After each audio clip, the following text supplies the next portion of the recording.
창세기 16장 7절로 9절의 말씀을 함께 보겠습니다. 7절부터 읽겠습니다.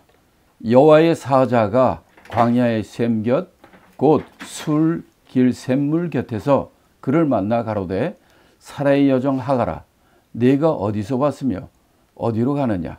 그가 가로되 나는 나의 여주인 사레를 피하여 도망하나이다. 여호와의 사자가 그에게 이르되 내 여주인에게로 돌아가서 그 수하에 복종하라. 자, 7절부터 9절의 말씀은 바로 이 도망친 여종 하갈이 천사를 만나는 겁니다. 하갈이 천사를 찾아가 만난 겁니까? 아니면 천사가 하갈을 찾아 만난 것입니까? 오늘 본문에 보니까 여호와의 사자가 샘물 곁에 있는 하갈을 만난 겁니다. 찾아가신 겁니다. 다시 말하면 하나님이 바로 우리 인간을 찾아가신 거예요. 그래서 그 여호와의 사자가 뭐라고 얘기합니까? 첫 번째 말이 하갈, 여종 하갈아 내가 어디서 왔으며 어디로 가느냐. 첫 번째 말이 뭐냐면 하갈, 여종 하갈아, 사레의 여종 하갈아 하고 그의 이름을 부르는 거예요. 아, 누가 어떻게 그 이름을 압니까? 인간이라면 그 이름을 알 수가 없죠. 근데 그는 여호와의 사자, 여호와의 사자로 했지만 이 뒤에 보면은 여호와의 사자 또는 여호와, 하나님, 여호와로 중복해서 나옵니다. 따라서 이 여호와의 사자라고 성경의 창세기 22장에도 보면은 여호와의 사자라고 그랬다가 또 여호와라고 그랬다 이런 게 나오기도 하고요. 또 좀 더 지나가 우리가 지금 16장인데 17장, 18장 가면은 거기서도 여호와의 사자 3명이 와가지고 만났다가 2명은 떠나가고 1명은 어디야 소돔으로 가서 찾아가고 이렇게 할 때 이게 하나님 여호와라고 얘기합니다. 구약에서는 여호와의 사자가 여호와와 같은 의미로 쓰이는 것을 우리가 볼 수 있습니다. 그 첫째, 아니 사라의 여종 이름이 하갈인지 그건지 어떻게 누가 알겠습니까? 사람이요. 하나님이니까, 하나님의 사자니까 아는 거예요. 그 다음에 두 번째는 내가 어디서 왔으며 어디로 가느냐. 왜 이렇게 물어볼까요? 아, 그 하갈이 어디서 와서 어디로 가는지 모르십니까? 이게 어디서 왔는지 모릅니까? 하나님은 항상 이런 식으로 물어봤어요. 창세기 3장에도 아담과 하와가 아담이 그 선악과를 먹었는데 숨었을 때 옷을 가리고 입으로 가리고 숨었을 때도 아담아 내가 어디 있느냐. 하나님이 그걸 몰라서 물어보나요?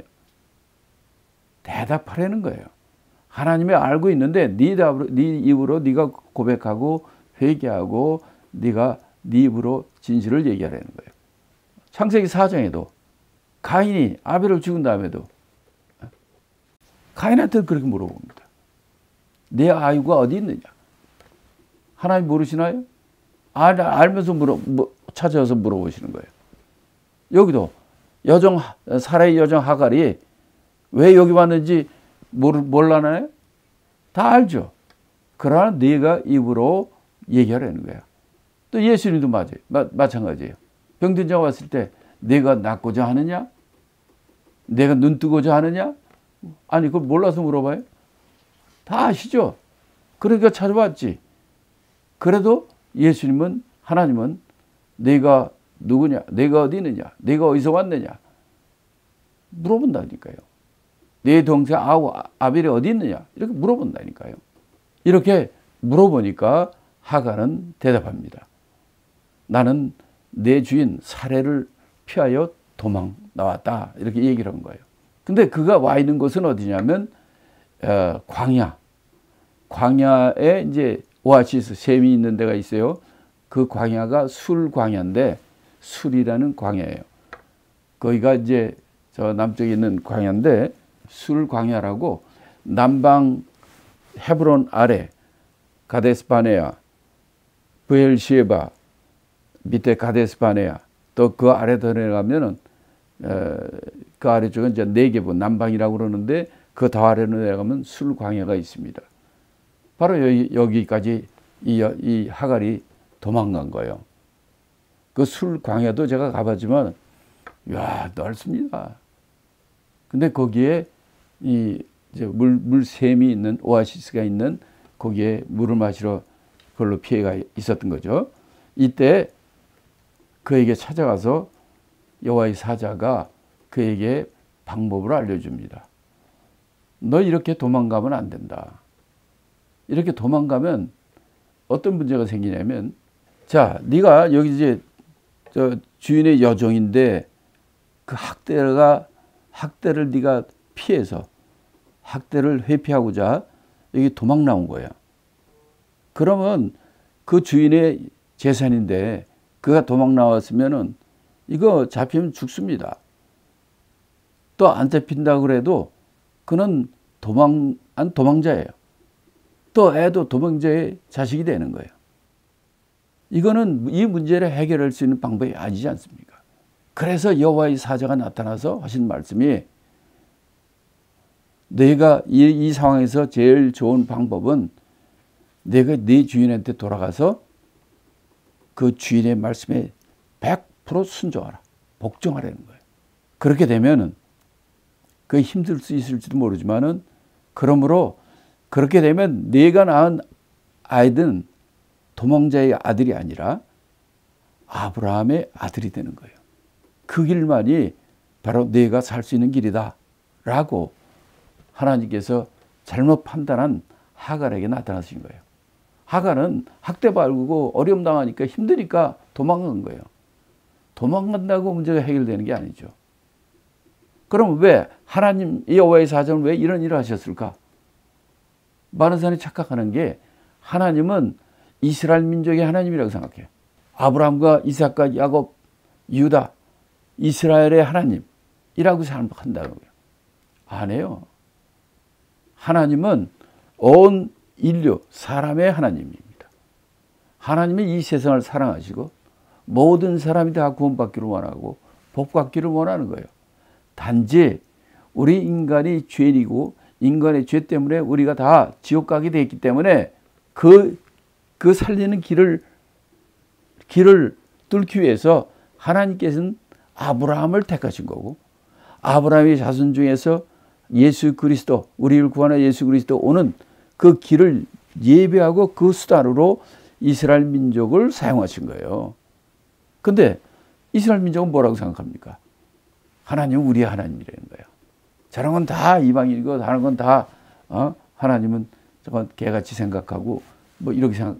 아니에요. 성경 보십시오. 하나님은 이스라엘 민족만의 하나님이 아니라 하나님의 형상으로 만든 온 인류, 온 세상을 사랑하시고 이 세상을 위해서 예수님을 보내신 겁니다. 단지 하나님이 사람으로 오려면 하늘에서 예수님이 떨어졌다 합시다. 그럼 그게 사람입니까? 우리를 구원할 자는 하나님이시면서 인간이어야 돼요. 인간이로 오려면 인간의 혈통과 인간의 뿌리를 따라서 오셔야 돼요. 그 길이 올 수 있도록 하나님께 택한 자가 아브라함이에요. 그래서 하나님이 택하신 민족이라는 거예요. 하나님이 택하신 민족이라는 게 그들이 하나님 특별히 더 사랑한다는 뜻이 아니라 하나님께서 온 인류를 구원하는 그 예수 그리스도가 오는데 필요한 도구, 필요한 통로로 아브라함의 후손을 택한 거죠. 그러니까 이 하나님은 바로 이스라엘 민족의 하나님뿐만 아니라 그 하갈의 하나님도 되시는 거예요. 그래서 그에게도 하나님께서는 그에게 사는 방법과 살 수 있는 길을 열어주는 거예요. 그래서 너 주인에게도 돌아가라. 그리고 그 수에 복종하고 그를 통해서 이스마엘이라는 민족이 나타났지만 하나님께서는 유대인뿐만 아니라 이 세상의 모든 민족에게 모든 사람이 가서 복음을 전하라고 하지 않습니까? 이스마엘도 마찬가지예요. 그에게도 복음을 전하라는 겁니다. 이렇게 하나님은 편견을 갖거나 아는 좁은 안목을 가지고 특별한 사람만을 사랑하는 자가 아니죠. 그래서 여기서도 여호와의 사자는 바로 비록 종이지만 하찮은 여종이지만 그 하갈에게 나타나셔서 하갈이 이 너희가 천한 그 종의 신분으로서 올바른 길을 갈 수 있는 길을 그에게 열려주려고 찾아오신 거예요. 찾아오셔서 그에게 좋은 해결 방법으로 너 주인에게 돌아가라. 아니면 넌 도망자의 자식 넣고 그런 비참한 생애를 마치니까 너는 주인에게 돌아가고 그러면 네 아들은 아브라함의 자식이 되는 거야. 이렇게 좋은 길을 열어주는 그분이 하나님이십니다. 하나님은 좋으신 분이에요. 하나님은 여러분을 사랑합니다. 여러분이 좋은 길로 가기를 원하십니다. 끝까지 하나님을 신뢰하고 어떤 환경과 여건 가운데서도 하나님 말씀대로 순종하는 저와 여러분이 되기를 예수님으로 축복합니다. 10절부터 14절의 말씀입니다. 같이 읽겠습니다. 여호와의 사자가 또 그에게 이르되 내가 네 자손으로 크게 번성하여 그 수가 많아 셀 수 없게 하리라. 여호와의 사자가 또 그에게 이르되 내가 잉태하였은즉 아들을 낳으리니 그 이름을 이스마엘이라 하라. 이는 여호와께서 내 고통을 들으셨음이니라. 그가 사람 중에 들나귀같이 되리니 그 손이 모든 사람을 치겠고 모든 사람의 손이 그를 칠지며 그의 모든 형제의 동방에서 살리라 하니라. 하갈이 자기에게 이르신 여호와의 이름을 감찰하시는 하나님이라 하였으니 이는 내가 어떻게 여기서 나를 감찰하시는 하나님을 배웠는고 함이라.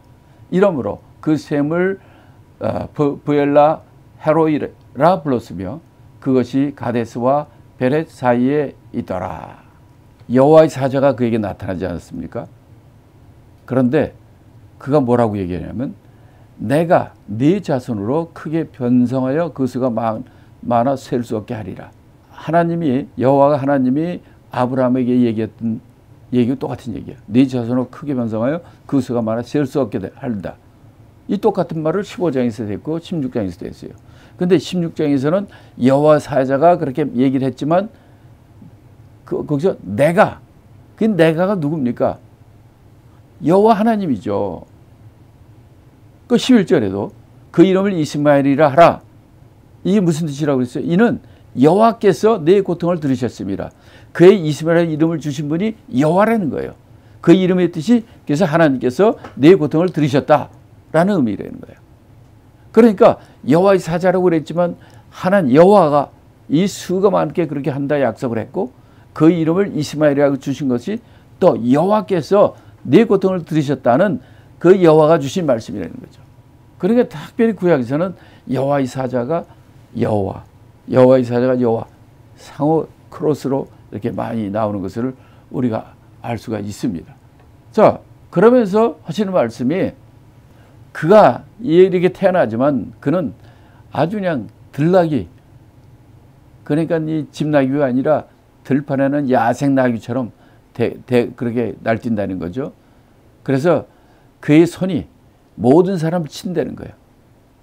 이스마엘 그 후손들이 그랬다는 거죠. 또 그런 말미암아 모든 사람들이 또 그를 치게 되고 그를 공격하게 된다는 거고. 그런데 이 바로 형제의 동방에서 산다. 중동 지방에 살게 된다 하는 얘기죠.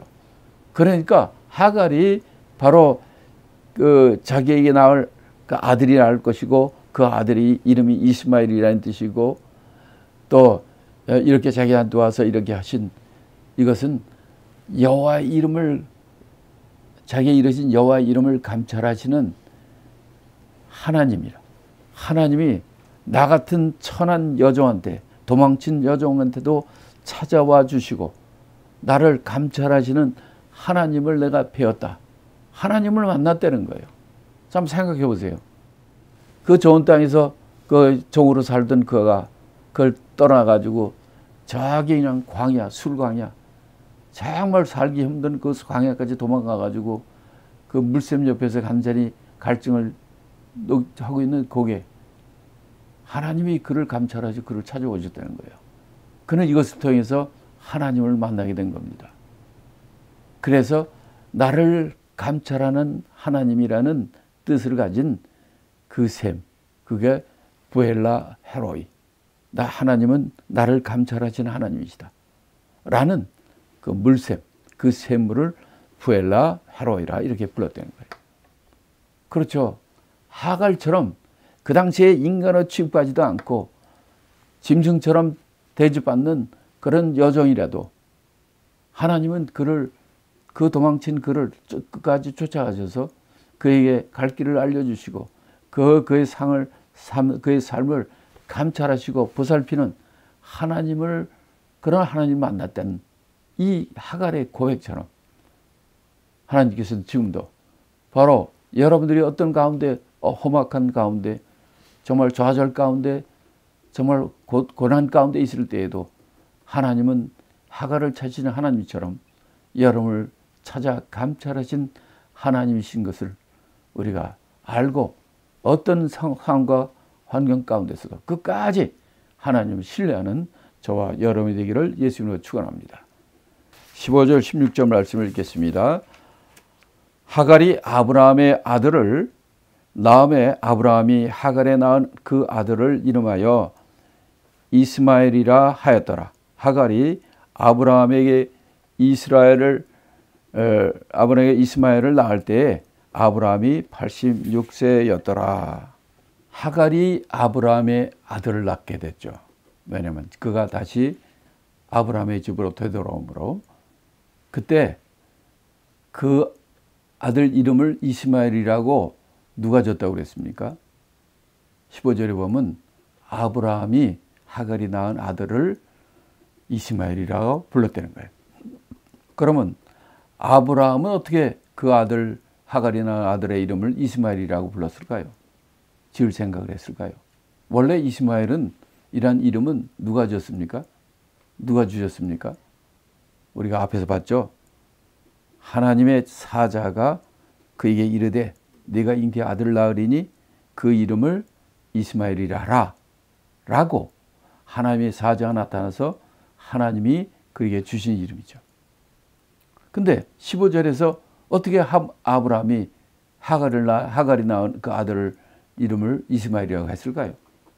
영적으로 빵빵 잘 교통이 잘 돼서 그랬을까요? 제 생각엔 하갈이 아브라함한테 얘기했기 때문이라고 봅니다. 왜냐하면 여호와의 사자가 하갈한테 네가 아들을 낳을 텐데 그 이름을 이스마엘이라고 얘기했잖아요. 그리고 하갈이 다시 아브라함에게 돌아갔잖아요. 그래서 거기서 아들을 낳겠잖아요. 하갈이 아브라함에 돌아가서 아브라함에게 그동안 있던 일 얘기하고 그 아들이 이름을 이스라엘이라 하라고 하나님이 이름을 주셨다라고 이런 얘기를 했기 때문에 아브라함이 하갈이 그 아들을 낳았을 때 그 이름을 이스마엘이라고 불렀던 것이죠. 이렇게 아브라함이 86세에 처음으로 큰아들 이스마엘을 갖게 됐다는 얘기예요. 자, 이거는 그 당시에는 정말 아브라함은 엄청나게 기뻤을 거예요. 왜? 아들이 없는데 아들이 생겼으니.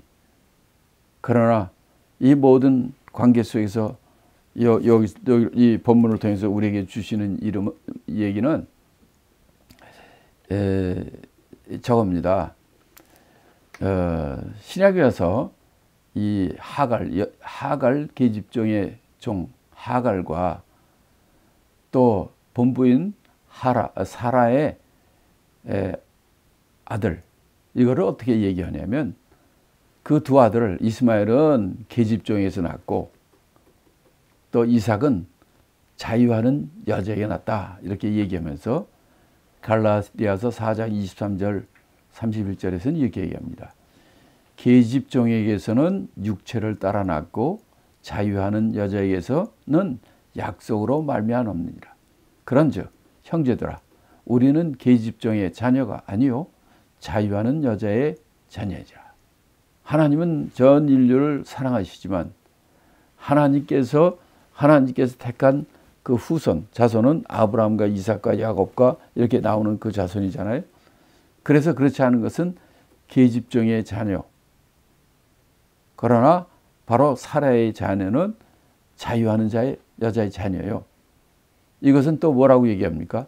바로 계집종에서 나는 것은 율법으로 말미암는 것을 얘기하는 것이고 또 자유하는 자에게 난 이 여자의 후손은 바로 하나님의 자녀로 복음에 의하여 하나님의 복음을 믿음으로 예수를 믿음으로 하나님의 자녀된 하나님의 자녀를 얘기하는 것이죠. 율법과 복음을 관한 얘기입니다. 율법은 우리를 구원하는 복음이 아니지만 바로 이 복음은 은혜로 말미암아 우리가 하나님의 자녀가 되는 그런 자녀가 된다는 얘기입니다. 오늘 16장을 통해서는 하갈, 계집종 하갈을 통해서 이스마엘이 나타나고 그랬지만은 하나님의 거신 이 구속의 그 그림을 놓고 봤을 때는 하나님은 누구든 다 사랑하고 누구든지 믿으면 하나님의 구원받는 일이지만은 그는 또 하나님의 족보를 계보를 본다면은 그는 육체에 따르는 율법에 속한 자요. 자유자, 사라의 아들로 태어난 자는 바로 복음으로 말미암아 우리가 자유함으로는 하나님의 자녀라는 것을 우리에게 알려주십니다. 그래서 누구든지 이제 예수를 믿는 자는 하나님의 자녀가 되고 또 구원받고 영생을 얻는 자가 되는 것입니다. 오늘 본문을 통해서 그럼에도 불구하고 하나님께서는 정말 하나님의 사랑을 통한 하나님의 자녀를 원하시지만은 이렇게 계집종을 통해 아브라함과 사라의 실수로 태어난 자라 할지라도 하나님께서는 그들에게도 복음을 믿는 자마다 하나님께서 구원하는 이런 귀한 하나님의 넓고 넓으신 사랑을 우리에게 보여주는 말씀이라 생각합니다. 이와 같이 끝까지 어떤 일이 있든지 하나님을 신뢰하고 하나님께 소망을 걸고 하나님을 견지하고 믿음으로 견지하는 저와 여러분이 되기를 예수 그리스도 이름으로 축복합니다.